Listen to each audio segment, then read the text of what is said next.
चिंता संतान हंतारो यत्पादाम्बुजैर्नव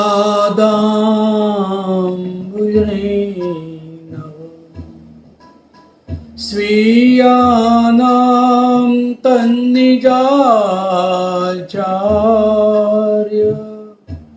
प्रणमामि मुहुर्मुहुः यदनुग्रहतो जन्तु सर्वदुःखातिगो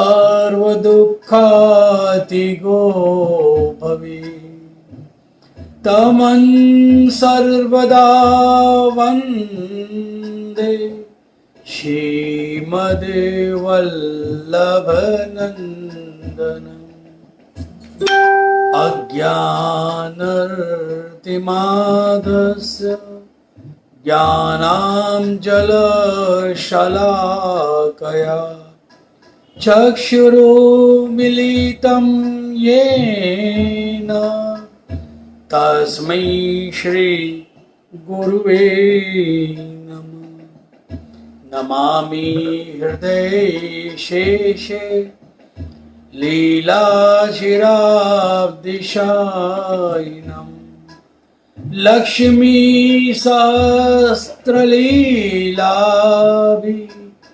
सेव्यमानं कलानिधिं चतुर्भिश्च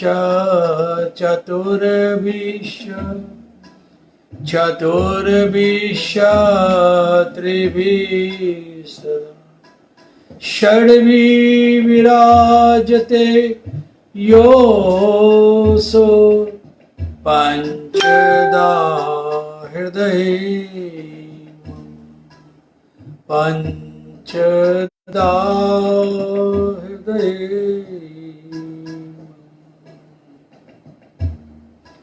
श्री बाल कृष्ण लाल की जय, श्री गिरिराज धरण की जय, श्री वल्लभाधीश की जय, श्री श्याम सुंदर श्री यमुने महारानी की जय, श्री गोसाई जी परम दयाल की जय।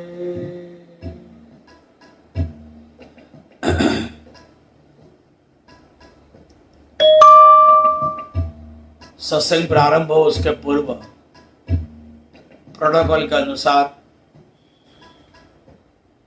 हमारे बहुजी के द्वारा होगा और उसके बाद हम कुछ भावना हैं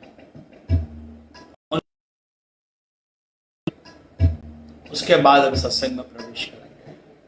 तो आओ वैष्णव, हम सर्वप्रथम बधाई के समय चल रहा है, अभी बधाई के दिनों में बधाई के कीर्तन होते हैं, तो बहुजी के मुख से हम बधाई के कीर्तन को श्रवण करें। बाल कृष्ण लाल की जय। राग देवगंधार। बधाई का कीर्तन मंगल रूप निदान सागर।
सावरो मंगल रूप निदान सावरो जादीन ते हरि गोकुल प्रगटे जादीन ते हरि गोकुल प्रगटे दिन दिन होत कल्याण सावरो मंगल रूप निदान सावरो मंगल रूप निदान सावरो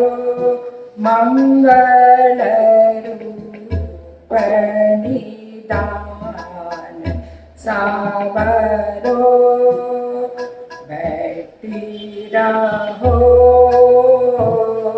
श्याम गुण सुमीरो बैठी रहो श्याम गुण सुमीरो रेन विलास याम सावरो श्रीपट के प्रभु श्रीपट के प्रभु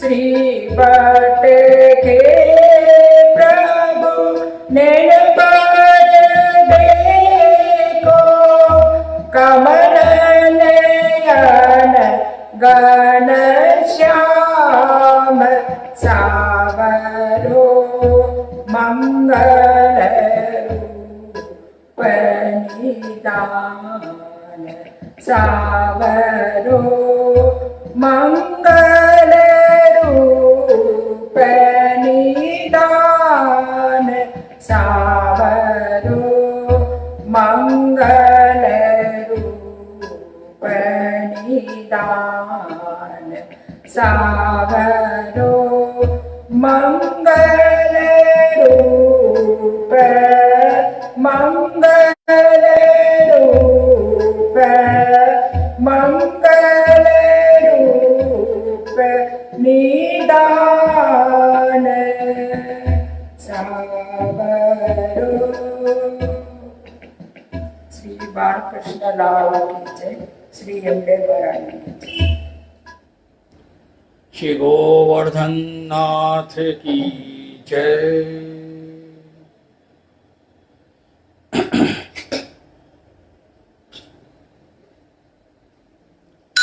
वल्लभ के चरणारविंद में हम साष्टांग दंडवत प्रणाम करें।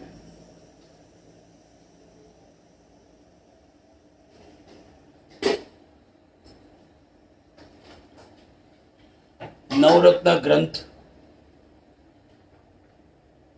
जिसका यह 5वां सेशन है,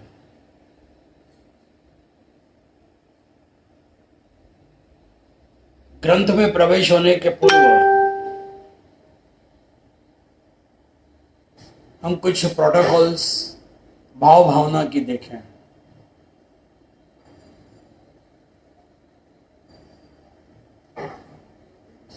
कुछ पुराने भाव भावना अभी बाकी है करनी, जिसको समझना है।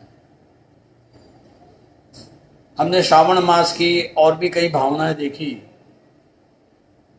ठकरानी तीज और नाग पंचमी क्यों मनाते हैं अपने यहाँ, वो भी भावना को समझना चाहिए। भाव भावना को समझें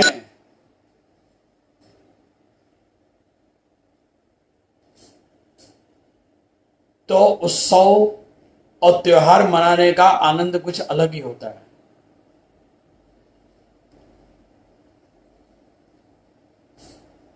ठकरानी तीज यानी श्रावण शुद्ध तीज,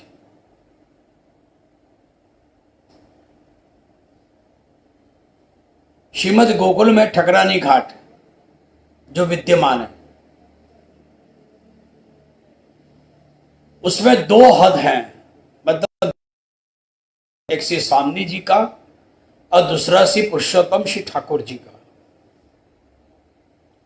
स्वामी जी की जो सीमा है, मतलब स्वामी जी का जो स्थान है, वो रावल गांव से लेकर ठकरानी घाट तक है,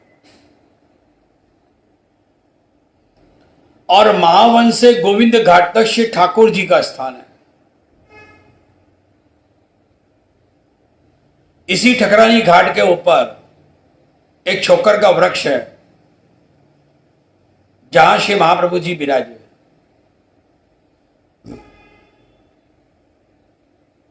इस ठकरानी घाट के स्थल पर श्रावण सुद तीज के दिन युगल स्वरूप से श्री ठाकुर जी और श्री स्वामी जी हिंडोला झूले।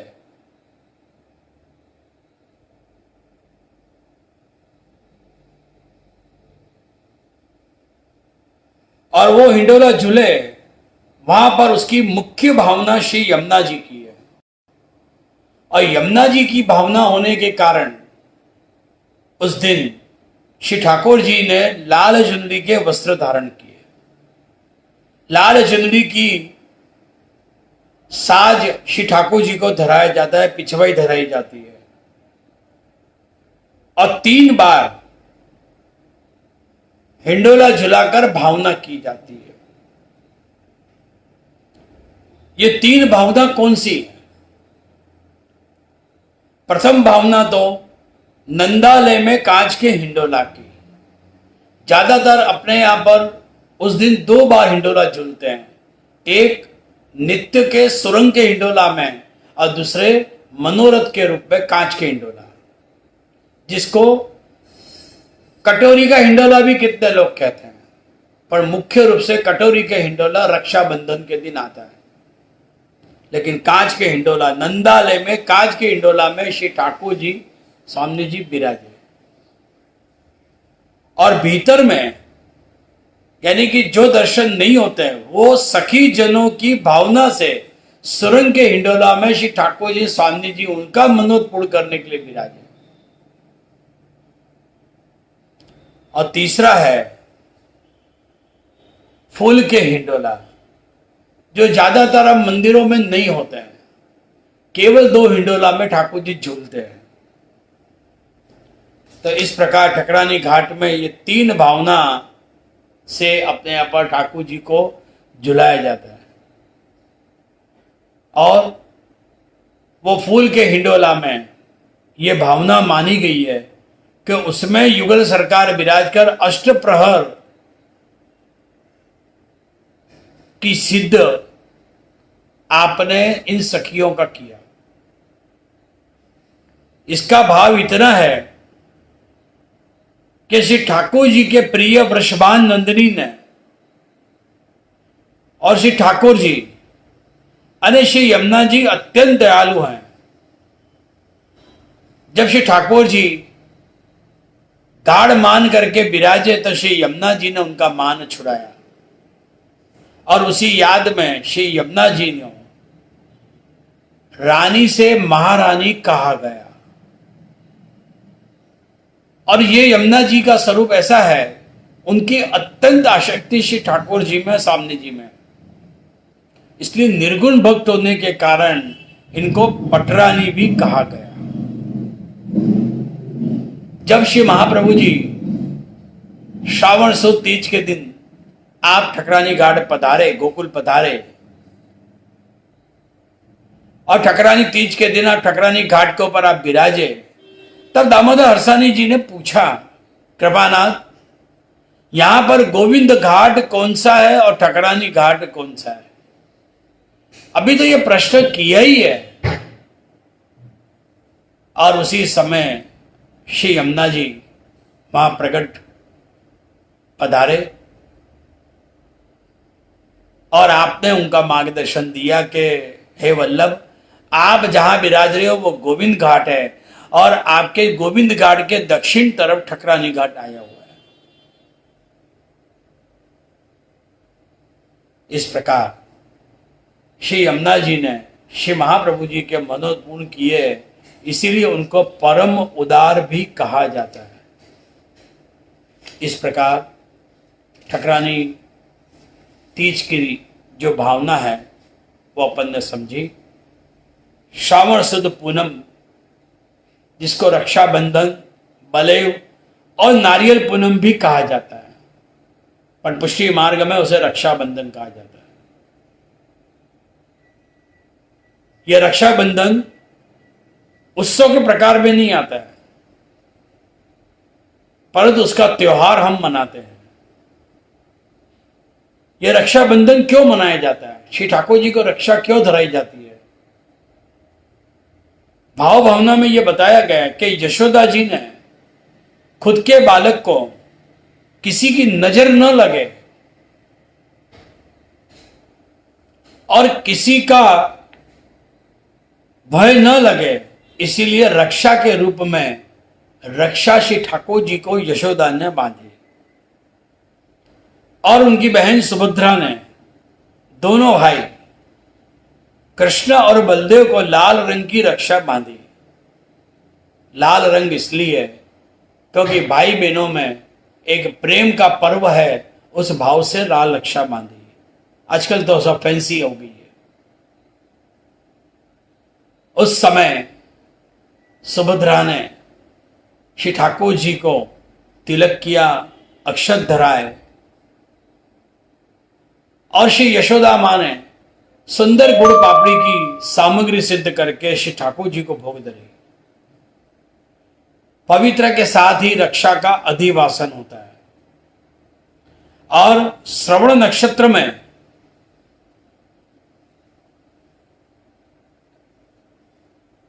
रक्षा का पर्व मनाया जाता है। कभी नक्षत्र के अनुसार सुबह श्रृंगार में श्री ठाकुर जी को रक्षा धरते हैं और कभी संध्या काल में नक्षत्र के अनुसार ग्वाल के दर्शन के समय में श्री ठाकुर जी को राखी बांधी जाती है, जो संध्या के दर्शन का समय है। तो ये भावना रक्षाबंधन की है।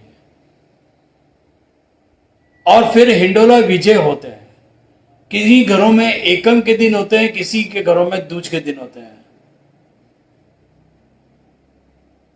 भावना ऐसी है कि पुष्टि मंदिरों में लगभग 1 महीना से ठाकुर जी हिंडोला झूलते हैं। वर्षा ऋतु है और इस वर्षा ऋतु में श्री ठाकुर जी श्रावण का भाव से अपने हिंडोला ठाकुर जी झूलते हैं। अनेक रंग के, अनेक प्रकार के साज वस्त्र धराए जाते हैं ऋतु अनुसार। इस एक मास में ये जो 6 सखियां हैं, 6 सखियों के भाव से लाल, लीली, पीली, गुलाबी, केसरी और सफेद घटाओं का मनोरथ करके, जो गोपीजनों का मनोरथ था, उनको परिपूर्ण श्री ठाकुर जी ने किया। इसी प्रकार अपने पुष्पों के भी अलग अलग रंग के, अलग अलग जाति के पुष्पों से श्री ठाकुर जी के विविध मनोरथ होते हैं। फल फूल के साथ शाक भाजियों के भी मनोरथ होते हैं। वस्त्रों के अलग अलग प्रकार के होते हैं। कलात्मक हिंडोलाओं का प्रारंभ अपने पुष्टि मार्ग में हुआ। अगर दूज के दिन झूलते ठाकुर जी तो 1 महीना परिपूर्ण हो तो तीज के दिन विदा होते हैं। और अगर श्रावण महीने के नक्षत्र जो है, श्रावण नक्षत्र एकम के दिन अगर प्रारंभ हो तो दूज के दिन श्री ठाकुर जी को हिंडोला विजय होते हैं। तो इस प्रकार हमने ये मनोरथ देखे। अभी आने वाले और समय पे भी अलग अलग हम मनोरथ के दर्शन, भाव भावनाओं के दर्शन करेंगे। तो आओ वैष्णव, हम ग्रंथ में प्रवेश करें।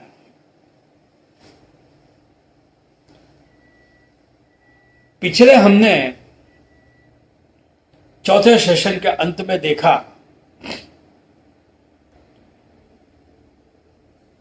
नवरत्न की चर्चा में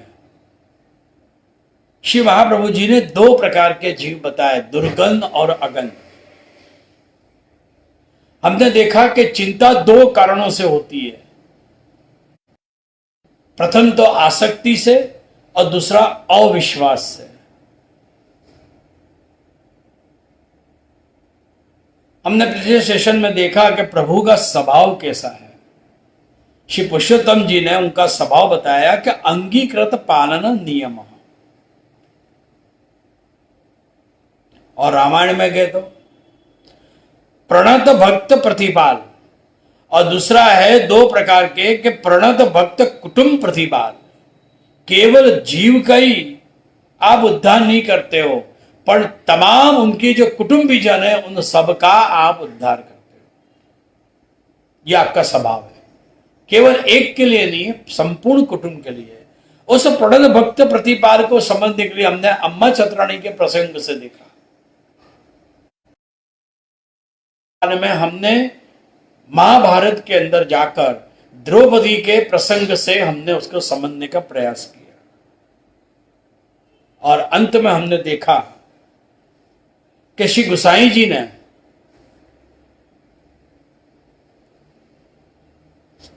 अलौकिक चिंता की बात करी।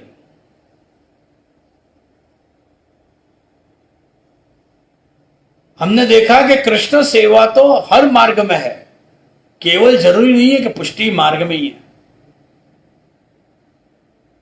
फिर भी आत्मनिवेदन होने के बाद ही अपने आप पर सेवा करने का अधिकार है।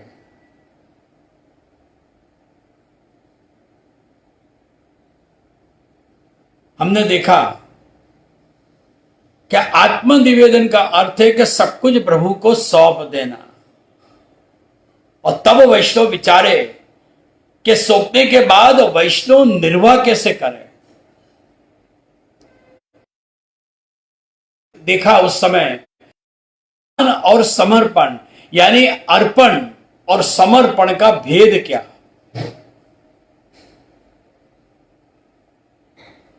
अर्पण का अर्थ है कि हम अपनी सत्ता को हटाकर, स्व सत्ता हटाकर सामने वाले की सत्ता को स्थापित करते हैं, और समर्पण में सत्ता हमारे पास ही रहती है, लेकिन उसको भोगते हैं श्री ठाकुर जी, यानी कि सामने का पक्ष।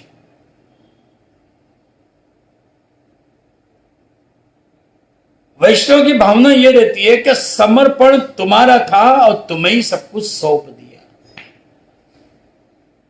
जैसे एक स्त्री अपना समर्पण करे, अपना सब कुछ सौंप देती है, उसी प्रकार जो जीव है आत्मनिवेदन के बाद अपना सब कुछ श्री ठाकुर जी को सौंप देता है। चिंता कापी न कार्या निवेदितात्म भी कदापिति भगवान पी पुष्टिस्थो न करिष्यति लौकिकिंच गति।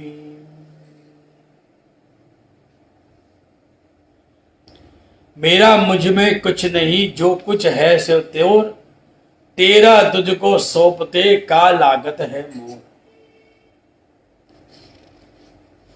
स्व की सत्ता हटाकर सामने हम ठाकुर जी की सत्ता को स्थापित करते हैं, यानी कि सब ठाकुर जी को दे देते हैं। बाकी तो शास्त्र में बताया है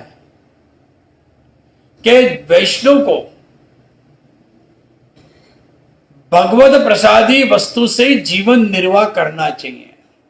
जब आत्मनिवेदन हो जाए उसके बाद, दास बनने के बाद वैष्णव को प्रसादी से ही अपने जीवन निर्वाह करना चाहिए।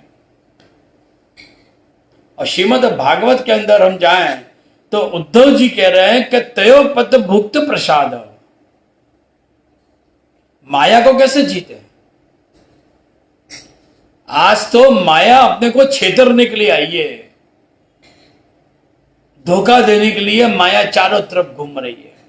तयोक्त भुक्त प्रसाद, उद्धव जी कह रहे हैं कि वैष्णव, हे प्रभु, आपने जो भोगा है, जैसे चंदन भोगा, माला जी है, वस्त्र है, सुगंधी है, अलंकार है, महाप्रसादी है, जैसे जैसे प्रसाद ग्रहण करने के बाद हमारे में दास भाव स्थिर होगा।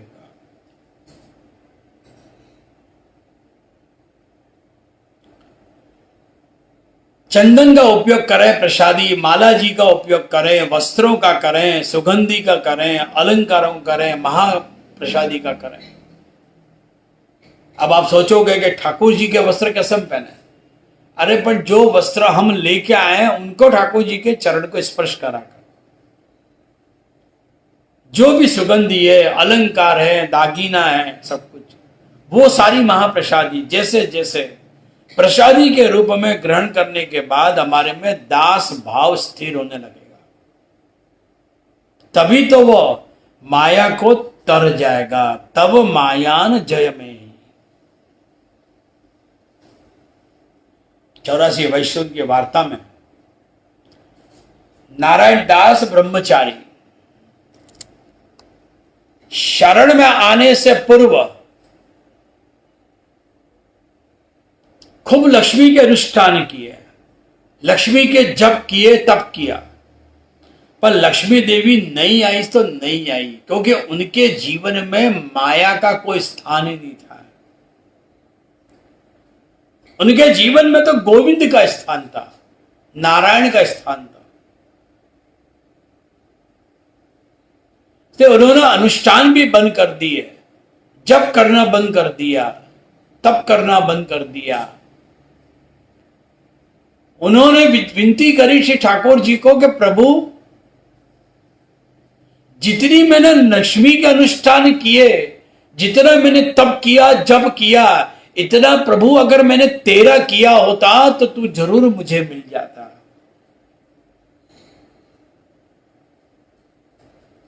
और सामने से गोकुल चंद्रमा जी पधारे उनके जीवन में। तब मायान जय में ही। तो प्रसादी ग्रहण करने के बाद ही हमारे अंदर दास भाव स्थिर होगा। तो प्रसादी प्राप्त कैसे होवे? कि जब हमारा समर्पण हो। ये समर्पण कैसा? तमाम सामग्रियां जो है वो केवल प्रभु के लिए सिद्ध होती है, स्वाद के लिए नहीं। इसीलिए अपने आप सामग्री सिद्ध होती है तो उस समय लौकिक भावना नहीं आती है, अलौकिक भाव आता है कि ये सामग्री की पदार्थ है, इसे ठाकुर जी मेरे भोगेंगे।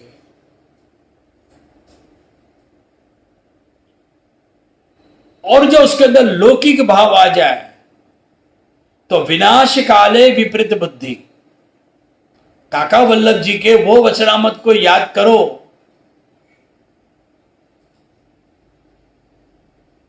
कि एक वल्लभ कुल के घर में रिंगण की सामग्री नित्य सिद्ध होती थी, और भीतरिया भयभूत, भीतरिया के मन में ऐसा आया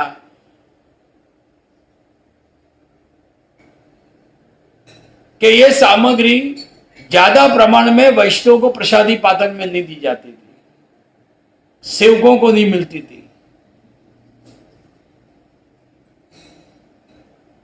और जब ज्यादा रिंगण की, बैगन की सामग्री को, प्रसादी को खाने के लिए उसने ठाकुर जी का कर्मदान चोरा, तब उसकी बुद्धि भ्रष्ट हुई।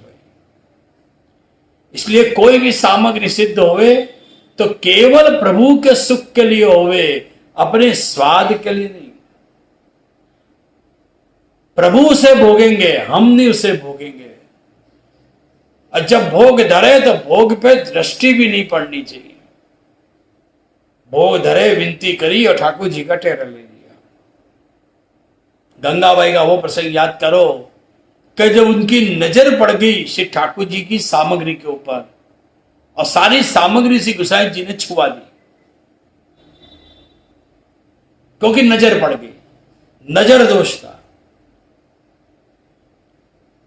आपने दूसरी बार राजभोग सिद्ध कराया, बड़ी बात की सामग्री सिद्ध कराई और श्री जी को धरी। उसमें तो गंगाबाई कितनी नाराज हो गई, क्योंकि वो कृष्णदास अधिकारी के मुंह लगी हुई थी।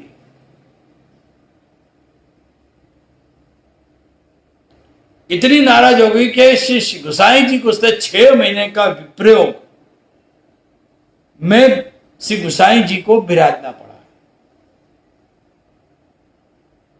तो नजर दोष और विचार दोष दोनों लगते हैं। और सच्चा वैष्णव होगा तो उसके जीवन में, अंदर उसके हृदय में कभी भी नजर और विचार दोष आएगा ही नहीं, क्योंकि वो जानता है कि नजर दोष से और विचार दोष से भी ठाकुर जी उसे अरोकते नहीं है। हम लोग छोटे थे तो हमारी मुट्ठियों को बांध दिया जाता था। जब हम भोग धरने के लिए जाते थे, छोटे बच्चे हम लोग सब छोटे गोदी में, तो कहीं सामग्री का एक मुट्ठी मुठा न लें, इसका ध्यान हमारे बड़े लोग रखते थे। तो यहां पर समझना है कि तमाम पदार्थों को निवेदित कराना है अथवा भोग धरना है। यह सेवा मार्ग में शरणागति और समर्पण की एक प्रैक्टिस देता है। एक एक प्रक्रिया हम देखें इसके अंदर, भगवत सेवा के अंदर भोग धरना, अंगीकार कराना, यह सभी निवेदित है। पुष्टि मार्ग में कहीं पे भी अनिवेदित जैसा कुछ भी नहीं है। और जब प्रभु वर्ण करें तब प्रभु इच्छा का अनुसंधान करते हैं। कारण पुष्टिस्थो, भगवान पे पुष्टिस्थो, वो परम कृपालु है। हमारे वल्लभ भी परम कृपालु हैं और श्री ठाकुर जी भी परम कृपालु है। अनंत अपराध हो जाए, चाहे कितने भी दोष हो जाए, फिर भी वो क्षमा करते हैं। इसीलिए तो श्री महाप्रभु जी का नाम पतित पावन बताया। सिर्फ वैष्णव के अपराध को वो क्षमा नहीं करते हैं, बाकी खुद के अपराध को क्षमा करते हैं। ठाकुर जी का अपराध हो तब क्षमा करवा देते हैं। तो अनंत अपराध इतने कृपालु हैं कि उसको क्षमा करते हैं। फिर भी इतने अपराध होते हुए भी जीव के अन्यथा गति नहीं होने देते। रामानंद पंडित 84 वैष्णव की वार्ता में कितना बड़ा गुरु अपराध हुआ हमसे। श्री महाप्रभु जी अपने वैष्णव संघ के साथ रामानंद पंडित के घर पर आप पधारे। रामानंद ने अपनी पत्नी से कहा कि देवी, श्री महाप्रभु जी के साथ वैष्णव का संघ आया है, जितना भी गोबर है, छाण है, उसे तुम छुपा दो,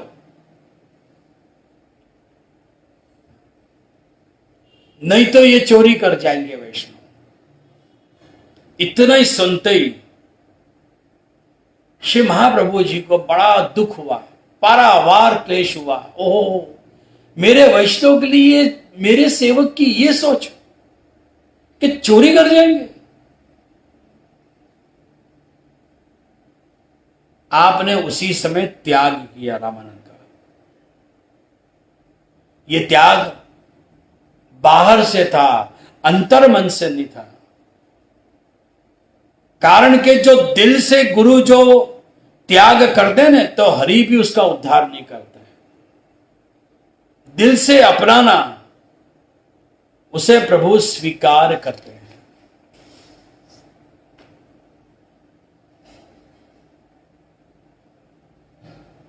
रामानंद पंडित को जब मालूम पड़ा कि श्री महाप्रभु जी ने उनका त्याग किया है, तो पारावार दुख हुआ।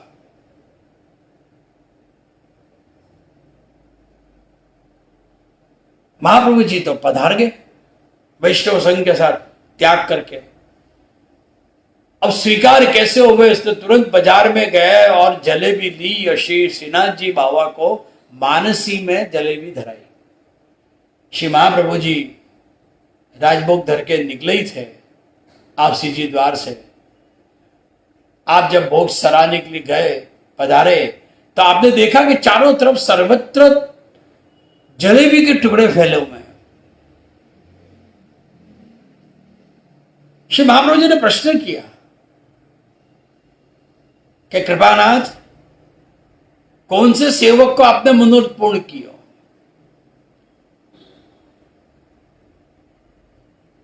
श्रीनाथ जी ने आज्ञा करी कि वल्लभ, तिहारे सेवक रामानंद पंडित को। अरे प्रभु, मैंने तो वाक को त्याग कर दिया है। श्रीनाथ जी ने आज्ञा करी कि वल्लभ, आपने त्याग किया है, मैंने त्याग नहीं किया है। मैंने तो वचन दिया है कि जा जीव को आप शरण में लोगे, उनके मैं ना दोष देखूंगा ना गुण देखूंगा। मेरे स्वभावीय अंगीकार करना। श्रीनाथ जी ने अपना स्वभाव बता दिया।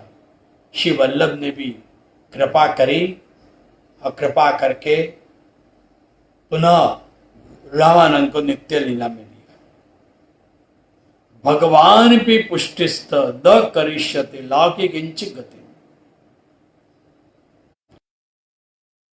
कि जिसने आत्मनिवेदन किया, अन्यथा गति उसकी नहीं होगी। अन्यथा गति એટલે लौकिक गति। लौकिक गति यानी नार की गति, भूत प्रेत की गति, अनेक पाप योनियों की गति। हमारे अपराध के कारण जो योनि में हमें जाना पड़े, उसमें उसका उद्धार हो। अशुभ योनि में गया होने से भी भगवान उसका उद्धार जरूर करते हैं। बड़ा सुंदर प्रसंग है नल कुबेर और मणिग्रीव का। दोनों कुबेर पुत्र यानी देवपुत्र हैं, और देवपुत्र आज मदिरा से मदोमंत बने हुए हैं, भक्तों के पुत्र हैं। पर आज मदिरा मदोमंद होने के कारण भी नारद जी कृपा करके उसको श्राप दिया। श्राप क्रोध का कारण नहीं है, श्राप कृपा का कारण था। जीवन के कितने भी अशुभ बने, वो कठोर दंड नहीं है। कदाच अहितुक भगवान की कृपा हो, भगवत इच्छा है और भगवत कृपा है। नारद जी ने उन देवपुत्रों को जो मदोमद बने भय, उनको श्राप दिया कि जाओ तुम साधड़ा के झाड़ बन जाओ, और आज्ञा करी कि तुम अर्जुन वृक्ष बनकर नंद भवन में आ जाओगे। और उसी समय नारद जी ने दूसरा श्राप उनको दिया कि जब तुम नंद भवन में जाओगे तब पूर्व जन्म का भान होगा और वहां पर तुम्हारा उद्धार कृष्ण करेंगे। तो यह श्राप, इस श्राप से कृपा युक्त स्वरूप फलीभूत हुआ। मध्यस्थता नारद की थी, भगवती स्वभाव है ना, और भगवती स्वभाव से प्रभु ने उसका उद्धार किया। भगवती स्वभाव किसको कहेंगे? शास्त्र में बताया है रास पंचदशी में, साधु नाम जो सदाचारी हो, समचित्ता नाम जो छोटे और बड़ों का भेद मन में नहीं रखे कि ये छोटा है ये बड़ा है, मृतकता नाम जिनकी आत्मा प्रभु में पिरो गई हो, ऐसे भगवती स्वभाव। ये विचार करो वैष्णवों कि हमारे बीच में कौन विराज रहा है। इन 84 वैष्णव के बीच में, 252 वैष्णव के बीच में कौन विराज रहा है? हमारे श्री वल्लभ विराज रहे हैं। ठाकुर जी हो सकता है कि कोई कारण से कदाच अपेक्षा कर जाए, पर कब? कि जब हम अपने गुरु को भूल जाएं, जो ब्रह्म संबंध वल्लभ को भूल जाएं, हम ठाकुर जी को भूल जाएं,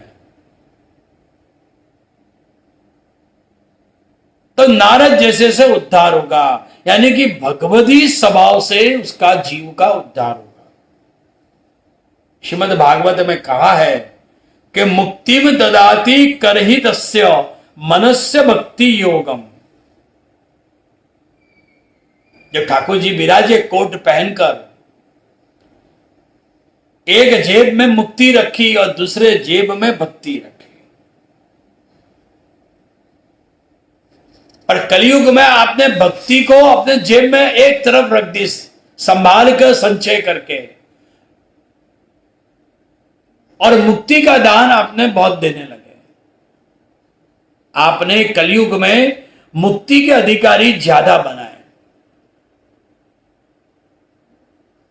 और भक्ति का जो था वो उस खीसा को, मतलब जेब को जो है उसे प्राइवेट जगह पे रखा, प्राइवेट रखा, आपने छुपा के रखा ताकि कोई उसमें हाथ नहीं डाल सके।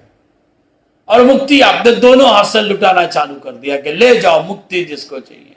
जो भक्त आपकी शरण में आवे सब मुक्ति मांग रहे हैं, सब मुक्ति दे दो।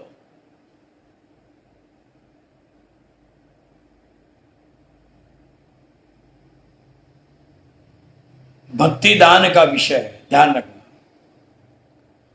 और ये प्राइवेट जो खीसा में आपने जेब में जो भक्ति रखी, उसमें निकालने की हिम्मत किस में? हमारी भी जेब जो होती है, पति की जेब होती है, उसके अंदर हाथ डालने का अधिकार किसको? बिना डरे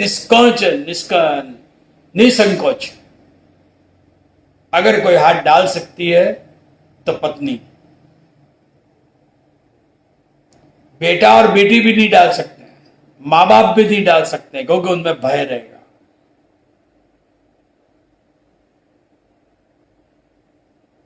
तो श्री ठाकुर जी ने उस प्राइवेट जेब के अंदर हाथ डालने का अधिकार और निकालने का अधिकार केवल दो जनों को दिया, एक तो हमारे श्री वल्लभ को और दूसरा श्री यमुना जी को। ये दोनों को अधिकार दिया।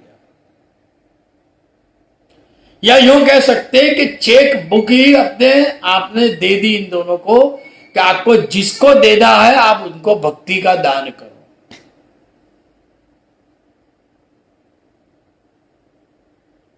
श्री वल्लभ को क्यों दी? क्योंकि वो स्वामिनी स्वरूप है। और श्री यमुना जी चतुर्थ प्रिया है। कोरा चेक आपने दोनों को दे दिए कि आपको जितनी भक्ति देनी है आप इसमें भक्ति दे सकते हो।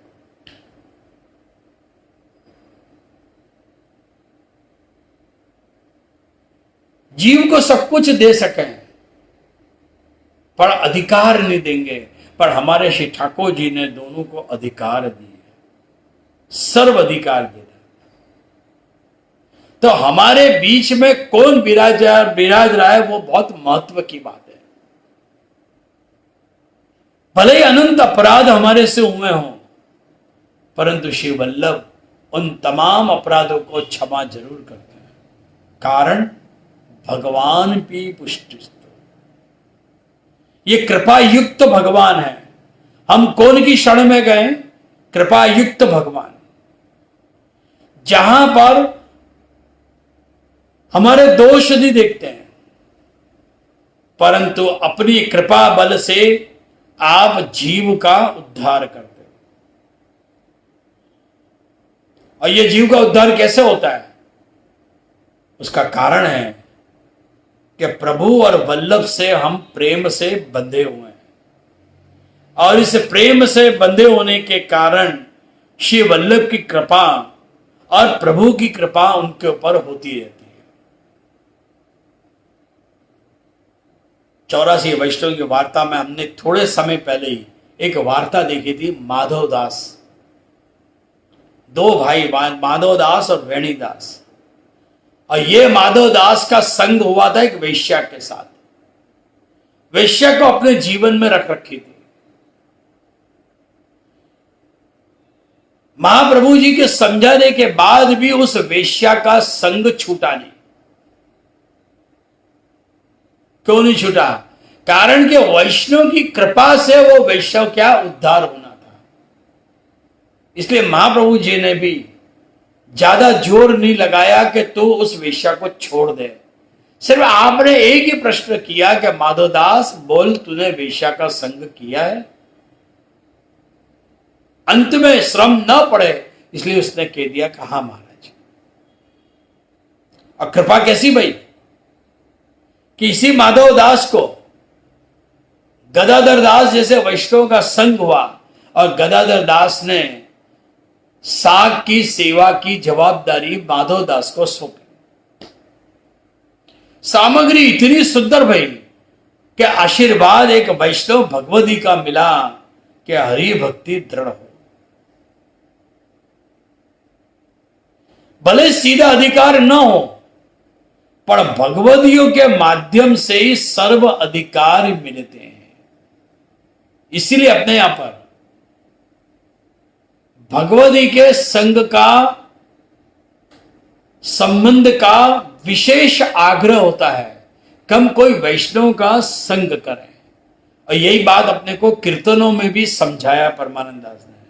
तो आओ वैष्णवों, मेरे साथ साथ आप भी कीर्तन की पंक्ति बोलोगे।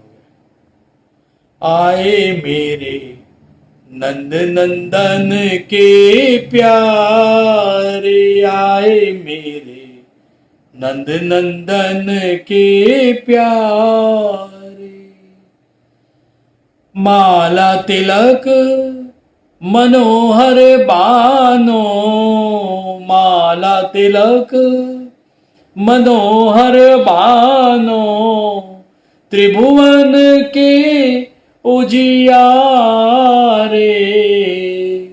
त्रिभुवन के उजियारे, आए मेरे नंद नंदन के प्यारे, आए मेरे नंद नंदन के प्यारे, प्रेम सहित और बसत निरंतर, प्रेम सहित और बसत निरंतर, ने कुटरत नटारे, ने कुटरत नटारे, आए मेरे नंद नंदन के प्यारे, आए मेरे नंद नंदन के प्यारे, हृदय कमल के मध्य विराजत,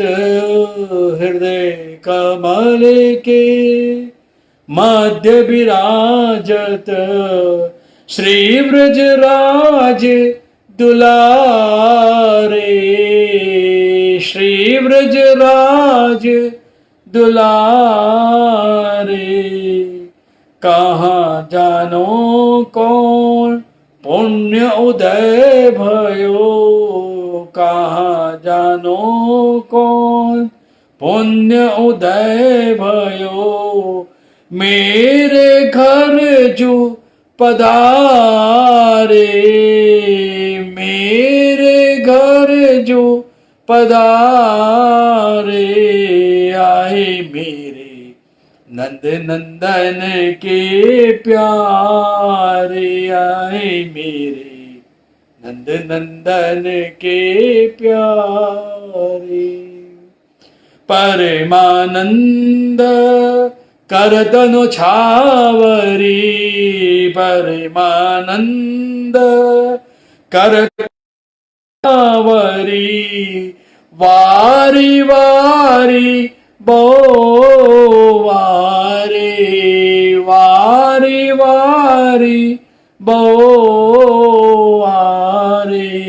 आए मेरे नंद नंदन के प्यारे, आए मेरे नंद नंदन के प्यारे। वैष्णव का स्वभाव बताया इस पद में भी। कि वैष्णव कैसे होने चाहिए। कपाल पे जिसके तिलक हो, कंठ में जिसकी माला हो, स्वयं ठाकुर जी हृदय में विराजते हो, जिनके अंदर निरंतर प्रेम बरसता हो, और चाहे कितनी भी आक्षेप हो जाए, उनके ऊपर कितने भी कमेंट्स क्यों ना हो जाएं, परंतु वो हिमालय की तरह अडिग रहते हैं।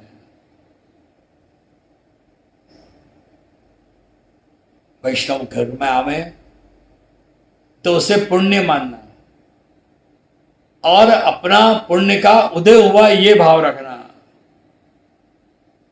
और उन वैष्णव को देखकर परम आनंद की अनुभूति करना और अपनी जात को नौछावर कर देना। बारंबार आए मेरे नंद नंदन के प्यारे।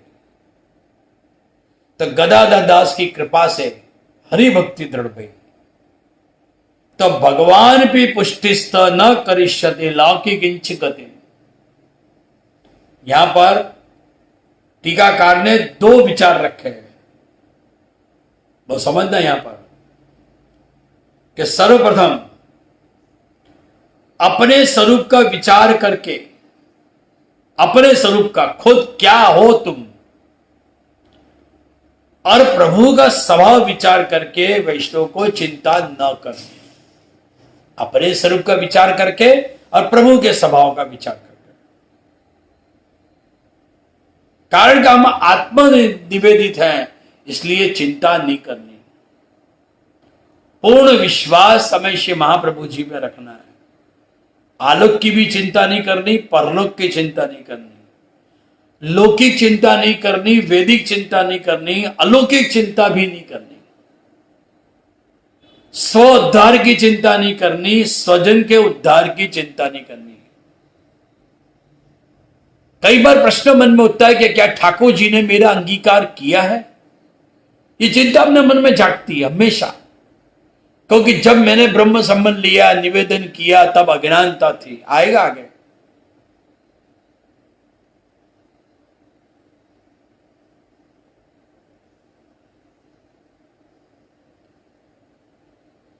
बारंबार ये प्रश्न उठता है कि ठाकुर जी ने हमारा क्या स्वीकार किया होगा, क्योंकि हम सबको ठाकुर जी की सेवा कर रहे हैं, लेकिन वही के वही यथा स्थिति में ही हमारे पास हर चीज सामने रहती है। हो सकता है कि हमारा ठाकुर अंगीकार नहीं किया, इसलिए हमारा विलंब हो रहा है ना। वैष्णवों, हमने अपने समर्थ गुरु के माध्यम से निवेदन किया है। हो सकता है श्री ठाकुर जी हमारी श्री वल्लभ परीक्षा ले रहे हो सकता है जीवन में बहुत ही देर अबेर हो रही हो। चिंता कापी न कार्य, यह ध्रुव वाक्य है। हमें दृढ़ विश्वास रखना है।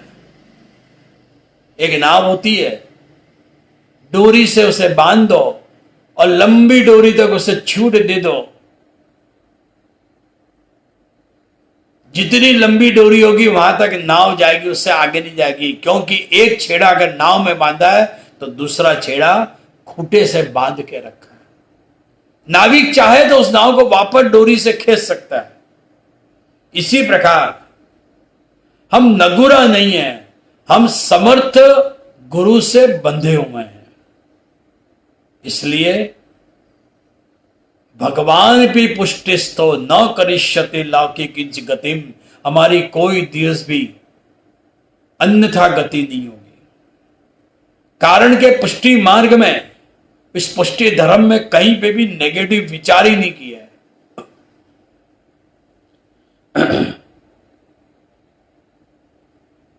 नेगेटिव जो है वो निराशा के मार्ग पर ले जाता है। मायावादी नेगेटिव का विचार कर रहे हैं। जीवन झूठा है, जगत झूठा है, और बहुत जो लोग नेगेटिव सोचते हैं, नेगेटिव विचार रखते हैं, तो जीवन को भी वो अस्वीकार कर देते हैं। जबकि पुष्टि में पूर्ण जीवन का स्वीकार है, पूर्ण आनंद है, और सब कुछ पॉजिटिव है, और पुष्टि मार्ग में वैसे भी बहुत पॉजिटिव ही चला है। पुष्टि मार्ग में पापी हूं नहीं, मैं पापी नहीं हूं, मैं गलत नहीं हूं।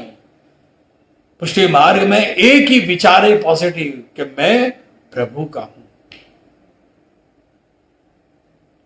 पुष्टि जीव वही कि जिसमें प्रभु स्वयं विराज हैं और विराज कर एक भरपूर आनंद का दान करें, और उस आनंद का दान करते करते जीव के पुष्टि जीव की आत्मा में आकर प्रभु रमण करें, प्रभु खेने, तभी जीव परिपूर्ण बनता है। और अंदर विराज कर, आत्मा में परमात्मा विराज कर निजानंद का दान करे। गोविंदास बल्ला छत्री की वार्ता हमने कुछ समय पहले अभी वार्ता सत्र में सुनी। न गरिष्यति लौकी किंच गति। गोविंदास बल्ला ने सुंदर सैया जी तैयार करी, अंत समय भले उनकी कुमोत भई, लेकिन ठाकुर जी ने उसे फिर से नित्य लीला में ले लिया, क्योंकि निजानंद का दान आप सतत गोविंदास भल्ला के अंतर प्रदेश में कर रहे हैं। कितना सुंदर कहा है, हम वल्लभ जीव के बल अभिमानी। हम कौन? हम राजा के खासा खवास रे। तो तुलसीदास ने रामचरितमानस में कहा, अस अभिमान जाए जनि मोरे। सब बात से बोलेंगे, अस अभिमान जाए जनि मोरे, मैं सेवक रघुपति पति मोरे। बस यही एक खुमारी हमारे वैष्णव के अंदर होनी चाहिए, ये एक स्वाभिमान मन में होना चाहिए, ये एक दृढ़ विश्वास होना चाहिए कि गुरु ने भी हमारा स्वीकार किया है और श्री जी ने भी हमारा स्वीकार किया है। हमारे घर में जो ठाकुर जी विराज रहे उन्होंने भी हमारा स्वीकार किया है। ऐसी एक निश्चिंतता, ऐसा एक दृढ़ता, एक दृढ़ विश्वास। वैष्णव विचारे कि ऐसा दिन कब आएगा, ऐसा सौभाग्य कब आएगा कि कब मेरे अंदर जितने भी आवरण हैं वो आवरण एक के पीछे एक उतरते चले जाए। आवरण कौन से?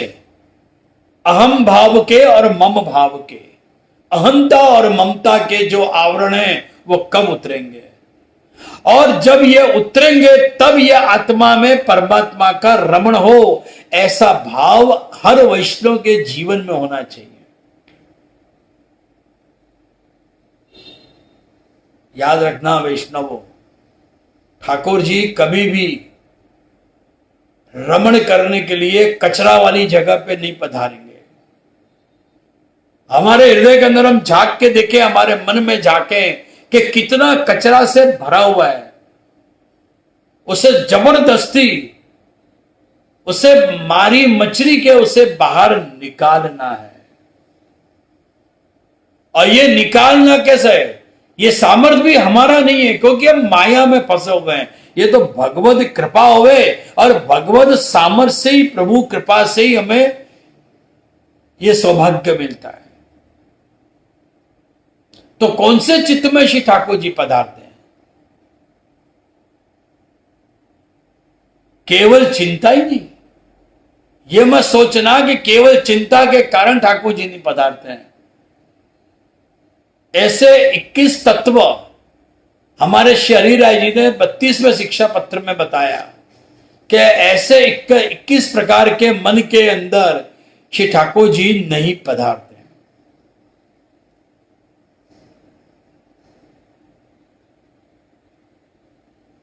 तो जो चित्त में श्री ठाकुर जी नहीं पधारे तो वो चित्त को सुख भी नहीं मिलता है, और वो चित्त दुख से भरपूर रहता है। तो दुख से भरपूर वाले 21 चित्त कौन कौन से? वो हम दर्शन करें। कामाविष्टे क्रोध युक्ते, सब बात से बोलेंगे। संसारासक्ति संयुक्ते, लोभाभिभूते सततम, धनार्जन परायणे, दया विरहिते रुक्षे, नित्यं संतोषवर्जिते, शोकाकुले भयाक्रांते, विषय ध्यान तत्परे, अहंकार युते क्रोध, दुष्ट पक्ष कपोषके, ज्ञान मार्ग स्थिते, सर्व साम्य चिंतन भाविते, लौकिके सन्मुखे, कृष्ण जन्मे मुख्य संयुक्ते, कृष्ण लीला दोष द्रष्टो, तथा कर्म जड़ेपि च, आचार्य विमुखे नित्यं सदाद विभूषिते, एतादृशे तु हृदये हरे न आविशते कचि। 5 श्लोक है, कुल 10 श्लोक का 32वां शिक्षा पत्र है। तो कौन से चित्त में भगवान नहीं पधारते? कामाविष्ट, जो चित्त में वासना के विमल अर्थात नदी के तरंगों की तरह तैरते रहते हो, वहां प्रभु नहीं पधारते। क्रोधाधिभूते, जहां क्रोध की ज्वाला भड़भड़ती हो, ऐसे चित्त में भगवान पधारते नहीं है। संसारासक्ति संयुक्ते, जो आसक्ति के जालों में जो गुथेले हैं, पथराए हैं, मकोड़ी होती है, गुजराती बोलते हैं करोड़िया, मकड़ी की तरह वो जीवात्मा फंसेली हो, मन में फंसेली हो, ऐसे चित्त में भगवान नहीं पधारते हैं। लोभाभिभूते, लोभ रूपी लो चुंबक की तरह जिसका चित्त बारंबार खींचता हो, ऐसे चित्त में भगवान नहीं पधारते। धनार्जन परायण, जिसकी चित्त लेती देती में विचार करती हो और हमेशा ये विचार है कि अभी मुझे और मिले, मुझे और मिले, आसक्ति में मन फिरता हो, ऐसे चित्त में भगवान नहीं पधारते। दया विरहित है, जिनमें दया नहीं है, कठोर हो, रुक्षे, जिसका मन बिल्कुल सूखा हो, जिनका हृदय भक्ति से आर्द्र बना ही नहीं हो, ऐसे चित्त में भगवान नहीं पधारते।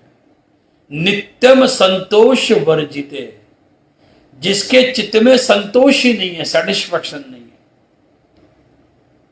बात बात पे असंतोष, व्यक्ति के लिए असंतोष, वस्तु के लिए, विचार से, वातावरण के लिए असंतोष। शोकाकुले, जिनके अंतःकरण में जिंदगी की वेदना वमन की तरह डुबाती हो, ऐसे शोक भरे चित्त के अंदर ठाकुर जी पधारते नहीं। भयाक्रांते, जिनके मन में हमेशा भय बना हो, जो भय में रहता है। विषया ध्यान तत्परे, जिनका चित्त इंद्रियों के विषय में ही खेलता हो, विषयासक्त हो, ऐसे चित्त में भगवान नहीं पधारते हैं। अहंकार युक्ते, जिसके अंतःकरण में हूं जबरदस्त एक पत्थर है, ऐसे चित्त में भगवान नहीं पधारते। क्रूरे दुष्ट पक्षे पोषके, जो क्रूर हो, दुष्टों का जो पक्षपात करता हो। अपने समाज के अंदर दो प्रकार की जीव हैं, एक तो राम के भक्त हैं और कुछ रावण के भक्त की परंपरा के हैं।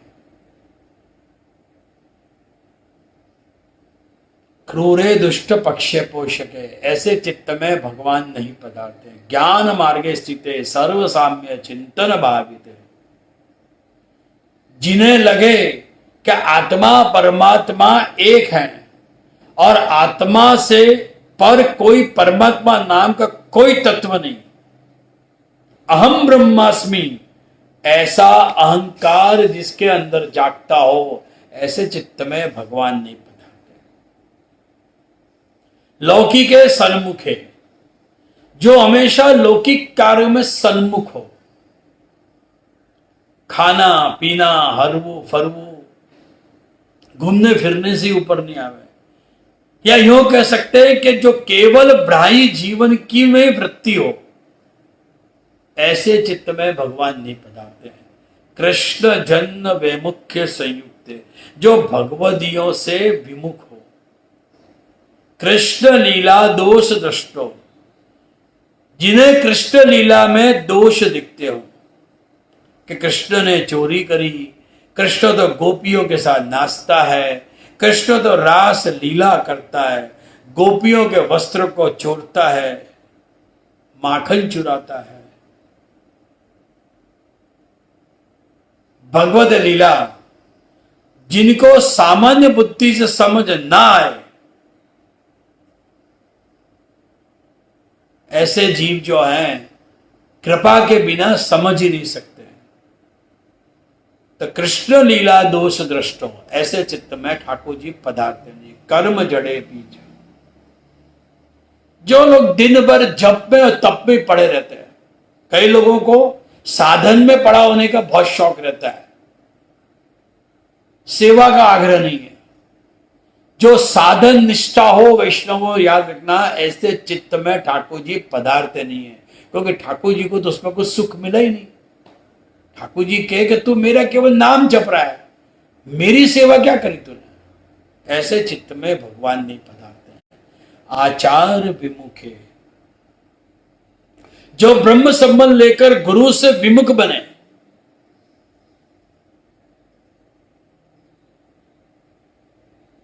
जिस बालक से जिनका संबंध है,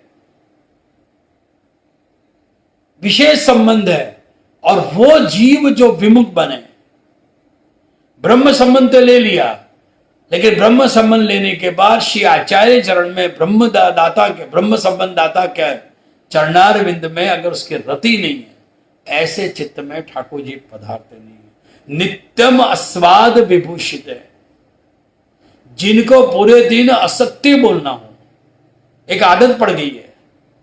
एतादृशे तू हृदय हरिना अभिषेद कचित, ऐसे चित्त में भगवान नहीं पधारते। तो भगवान कहां पधारते और कहां विराजते हैं? दीने शुद्धे निश प्रपंचे लीला चिंतन तत्परे स्वाचार शरणे नित्यम सर्व कामा विवर्जिते व्रजे स्त्री चरणाम्भोज रेणु प्राप्त्यम विलाशुके गुणगान परे कृष्ण नामार्थ परिभावुके अनन्येन सेविक निष्ठा तत्परता गतो भगवत धर्मानीरते विरक्ते गुण संगिनी कृष्णार्ति भाव संयुक्ते सरसे अन्य रसातिगे अचंचले कृष्ण लीला चंचले दर्शनाकु मनोरथ सता क्रांते सर्वोदासीन संयुक्ते एतादशे तु हृदय हरिर आविशते क्षणा हरिर आविशते क्षणा। तो भगवान कहाँ विराजते हैं? दीने दीनता, जिनके अंदर अहंकार जो है वह आत्मसमर्पित हो चुका हो, जिनके अंतःकरण में दीनता के भाव जागृत हो चुके हों,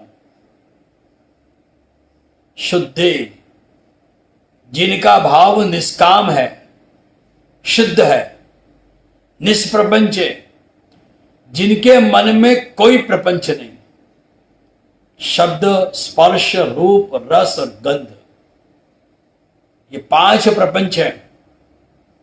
ये 5 वस्तु का जहां प्राधान्यता हो वो प्रपंच कहलाएगा। आज प्रपंच शब्द कपट के रूप में आ जाता है, परंतु जब तक जहां ये 5 प्रकृष्ट वस्तु हो, इंद्रियों को छेतरती हो अथवा इंद्रियों को इनमें डुबाती हो, उसका नाम प्रपंच। कौन कौन सी इंद्रिय कहां कहां? शब्द में, स्पर्श में, रूप में, रस में और गंध में। और जिनको 5 इंद्रियों में आसक्ति नहीं, वो जीव निष्प्रपंच कहलाएगा। जो 5 वस्तु को प्रभु से जोड़ दे वो निष्प्रपंच। ज्ञान मार्गी और भक्ति मार्गी में इतना ही अंतर। ज्ञान मार्गी 5 से इंद्रियों से विरक्त बनाने की कोशिश करते हैं। आंखों से देखेंगे नहीं, कानों से सुनेंगे नहीं, जीभ से चखेंगे नहीं। और पुष्टि भक्त, भक्ति मार्गी रूप देखेंगे तो प्रभु का, शब्द सुनेंगे तो प्रभु के, स्वाद लेंगे तो महाप्रसाद का, स्पर्श करेंगे तो भगवत स्वरूप का, और गंध जहां सत्संग होता हो वहां जाएंगे। ऐसे चित्त में भगवान पधारते हैं, निष्प्रपंच है, लीला चिंतन तत्पर है।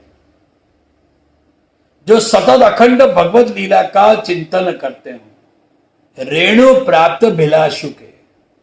हम ब्रज में जाते हैं तो घूमने फिरने के लिए, तीर्थ करने नहीं जाते हैं, ब्रज की रज प्राप्त करने के लिए जाते हैं, क्योंकि उनमें श्री ठाकुर जी के चरणारविंद विराज रहे। अनन्य सेवक, जो अनन्य सेवक हो, ब्रह्म संबंध दाता और गुरु के चरणारविंद में जिनकी रति हो, क्योंकि ठाकुर जी श्री वल्लभ के साथ ही विराज रहे।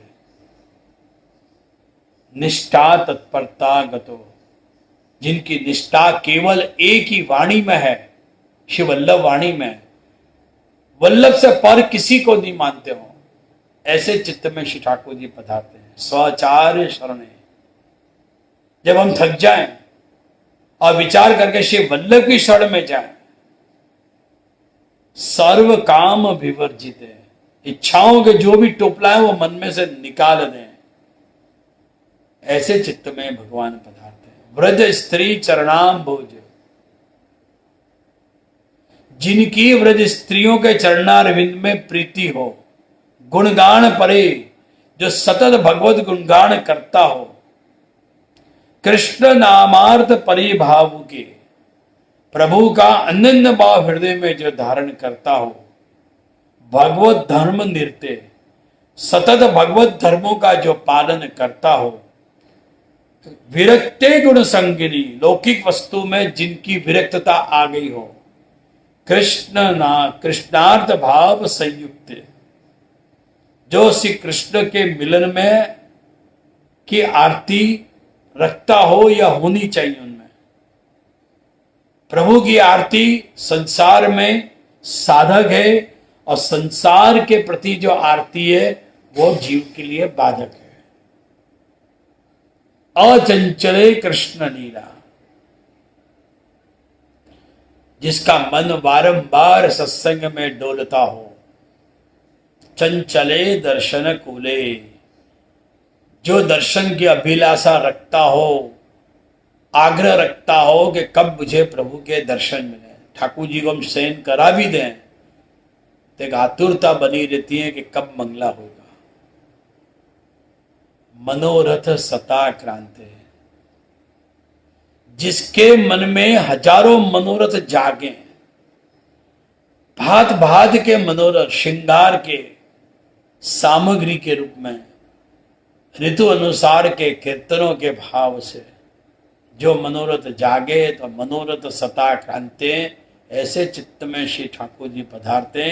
एतादशे तू हृदय हरि न आविश्यते क्षण, क्षण भर का भी समय श्री ठाकुर जी लगाते नहीं है, तुरंत आप पधार जाते हो।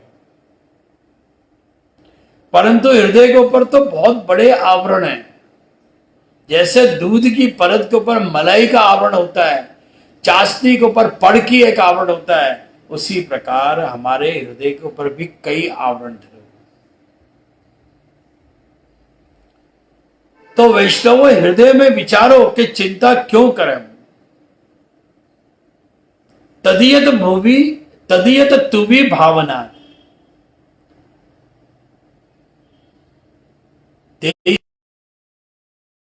तू किसका है, तू हम भूल गए।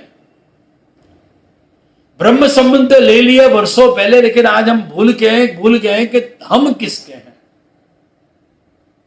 तू किसका है।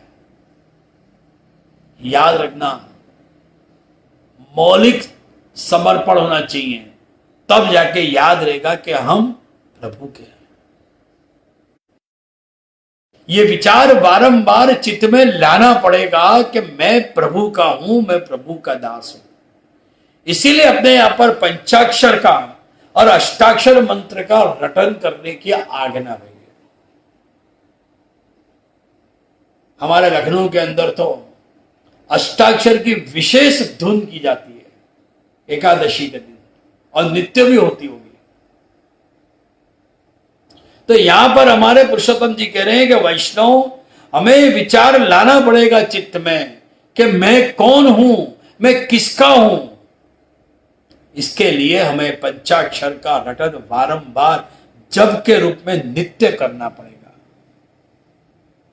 आज का मनोविज्ञान भी यह मानता है कि जिसका अगर हम चिंतन करें, जिसका हम रटन करें सतत, वही संस्कार मन में स्थापित होता है।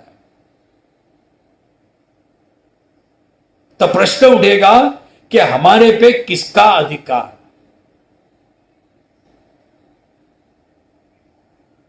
यह मन में एक प्रश्न उठता है। एक बच्चा था,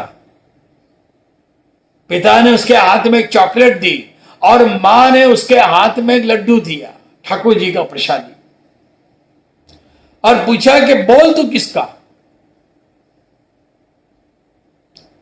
बेटे ने दोनों हाथ में देखा कि एक दोनों हाथ उसके भरे हुए हैं, मन इच्छा के हिसाब से चॉकलेट भी है, मन इच्छा के अनुसार लड्डू भी है। तुरंत बेटे ने कहा कि मां बाप को कि पिताजी और माताजी, मैं आप दोनों का हूं। बड़ा हुआ, शादी भई, पत्नी आई। पत्नी आने के बाद मां पूछती है कि बोल तू किसका, पत्नी पूछे कि तू किसका।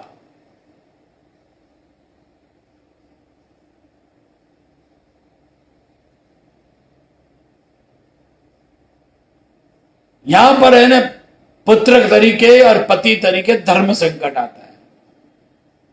वन साइड जाए तो एक को दुख हो जाए, और दूसरी साइड जाए तो पहले वाले को दुख हो जाए। तो यहां पर समझना पड़ेगा। तो शादी भई, व्यापार में ओत प्रोत बना, पत्नी ने फिर पूछा कि बोल तू किसका। पति ने कह दिया कि इस समय तो मैं व्यापार के अंदर पड़ा हूं और मैं अभी धंधे का हूं। वृद्ध हुआ, धीरे धीरे मृत्यु आके सामने खड़ी हो गई। मृत्यु ने कहा कि अब तो तू मेरा है। कितनी तदीता बदल जाती है जीवन में। बचपन में हम किसके थे, युवान में किसके हुए, और जब अंत समय आया तो हम किसके बने। एक आसक्ति बदलती रहती है, अनंतता बदलती रहती है। जीवात्मा किसी का नहीं है। मृत्यु भाई तो अग्निदेव ने कहा कि तू मेरा, कि ना, वो अग्निदेव में रहकर वो राख के रूप में परिवर्तित हुआ, और राख के कि तू मेरा, तो कि नहीं, वो माटी में जाके मिल गया। तो यहां पर सतत मन में यही कहना है कि मैं किसका, केवल हम कृष्ण मैं आपका हूं, हे कृष्ण मैं आपका हूं। तो भगवान चित्त में कब विराजते हैं? वैराग्य परितोषा भयान, शिक्षा पत्र में समझाया। जिन्हें संसार में, शैला जी कह रहे हैं कि जिन्हें संसार में वैराग्य मिले और जिनको संसार में संतोष मिले तो उसके चित्त में प्रभु विराजते हैं। और जब प्रभु विराजेंगे तो तमाम चिंताएं दूर हो जाएंगी। शैला जी आज्ञा कर रहे हैं कि दुखेन न वृत्ता नेहा काल परम दुर्लभा। हे वैष्णव, जीवन की घड़ी बहुत ही कम है, जीवन बहुत ही छोटा है, एक पानी के बुदबुदे जितना है। जीवन कितना है? एक अंजलि समान है, अंजलि भर के। और ये अंजलि भर और एक छोटा सा बुदबुदा जैसे जीवन में क्या रोने में, कूटने में, दुख में चला जाएगा। अरे जिनके द्वारा प्रभु प्राप्ति करनी है वो अवसर हम चूक जाएंगे। किधर सूरदास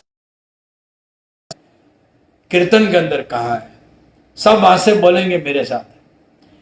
बेर बेर नहीं आवे अवसर, बेर बेर नहीं आवे,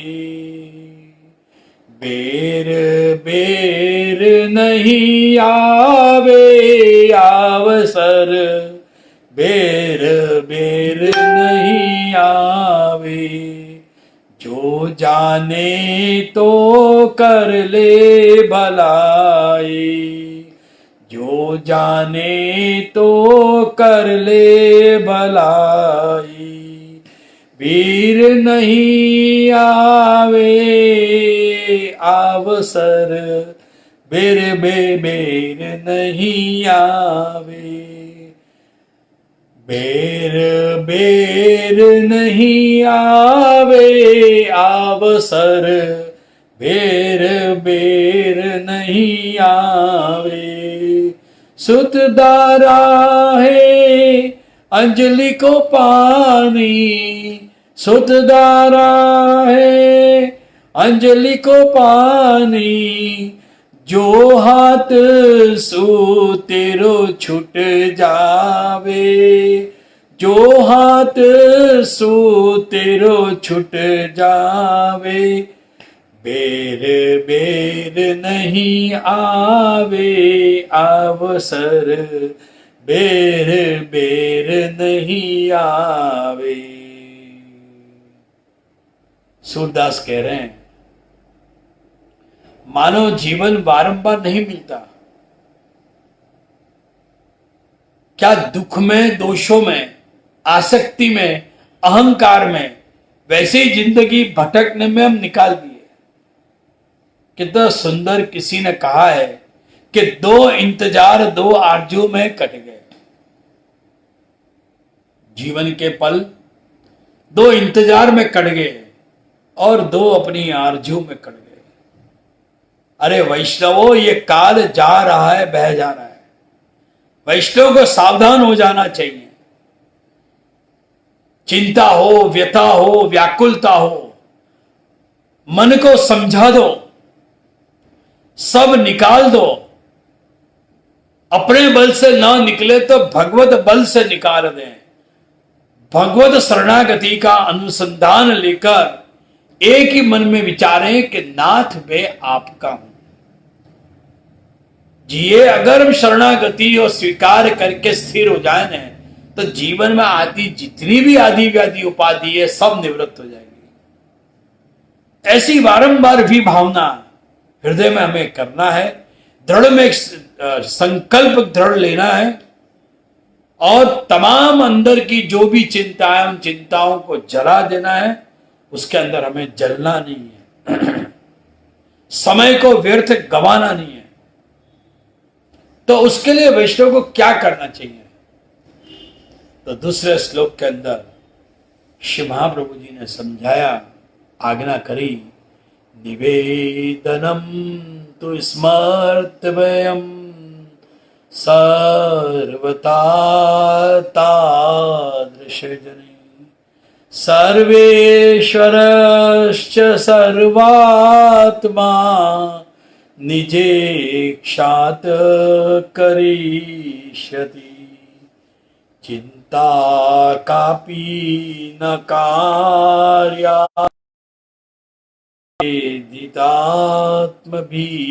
कदापिति भगवान पी पुष्टिस्थो न करिष्यति लौकिकिंच गति।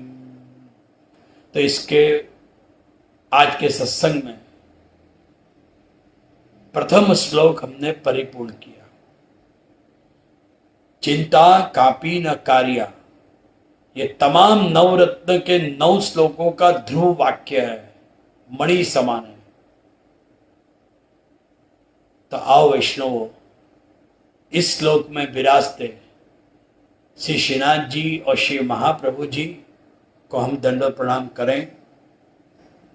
और दूसरे श्लोक में आज हमने प्रवेश तो कर दिया है, अगले शनिवार को फिर से हम इसी श्लोक में प्रवेश करके हम दूसरे श्लोक को प्रारंभ करेंगे। ज़्यादा समय न लेकर सत्संग को हम विराम दें। सभी वैष्णव वहाँ से बैठकर तभी अपने फेसबुक को बंद करें कि सर्वप्रथम आश्रय का पद करें वैष्णव, और अगले शनिवार को हम फिर मिलेंगे। बोलो श्री वल्लभाधीश की जय। और साथ साथ में सभी वैष्णव को जन्माष्टमी और नन्मोत्सव की एडवांस में सबको मैं बधाई दे रहा हूँ।